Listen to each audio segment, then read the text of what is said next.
សួស្តីអ្នកគ្នាបាទថ្ងៃនេះខ្ញុំនឹងនាំអ្នកគ្នាឡើងទៅកាន់ភ្នំបូកដែលស្ថិតនៅក្នុងភូមិតាឯកបាទហើយចង់ដឹងថាការឡើងរបស់ខ្ញុំមានយ៉ាងណាដែរតាមដានទស្សនារបស់គ្នាឥឡូវនេះយើងឡើងមកដល់ជើងភ្នំអីមកដល់កន្លែងផ្លូវឡើងហ្នឹងគឺមានថ្មរដាក់ដល់តិចតែមិនអីទេនៅខាងលើគឺមានចណ្ដើសម្រាប់ឡើងមកដល់ចណ្ដើមើលទៅលើគឺកលួយតែម្ដងតែខ្ញុំអត់ចាំថាចណ្ដើនឹងមានប្រមាណកម្មទេដោយសារតែរវល់ថតសេវីចូលឡើងនិយាយចូលឡើងបងប្អូនគឺមិនបានរកនោះទេឡើងបណ្ដើមើលទេសភាពជុំវិញនឹងបណ្ដើគឺស្រស់ស្រាយខ្លាំងមែនទែន Run ឥឡូវនេះយើងឡើងចិត្តបានពាក់កណ្ដាលហើយតែយើងថតទេសភាពជុំវិញនឹងសិនគឺឃើញវាឃើញអីឃើញព្រៃព្រឹក្សាហ្នឹងហើយឥឡូវនេះគឺថាឡើងមិនទាន់បានពាក់កណ្ដាលមែនទែនហ្នឹងគឺនឹងគ្នាហត់ហើយឈប់សម្រាកម្ដងហើយ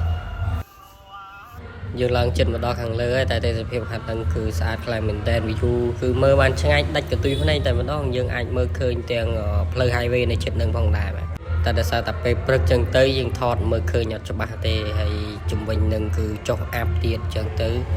គឺមិនសូវជាច្បាស់ទេការថតទៅមើលទៅទេសភាពគឺស្អាតខ្លាំងមែនទែនអ្នកនេះអាចទៅទស្សនាបានបាទ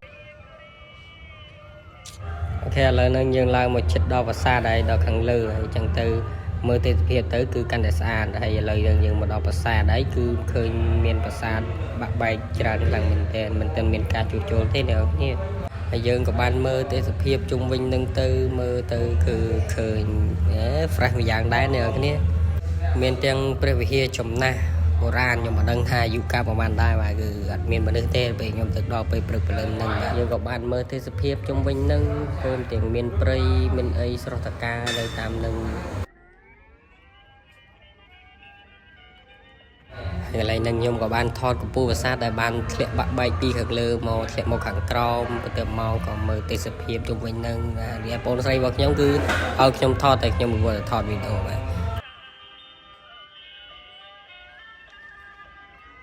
អូខេអ្នកនរគ្នាវីដេអូរបស់ខ្ញុំក៏មានតែប៉ុណ្្នឹងផងដែរបាទគឺថតបានប៉ុណ្្នឹងគឺបញ្ចូលប៉ុណ្្នឹងអញ្ចឹងទៅអរគុណអ្នកនរគ្នាចេះថាបន្ទាប់ពីហាត់ប្រាណហត់មកគឺអស់នំបញ្ចុកម្នាក់មួយចានផងដែរបាទអរគុណ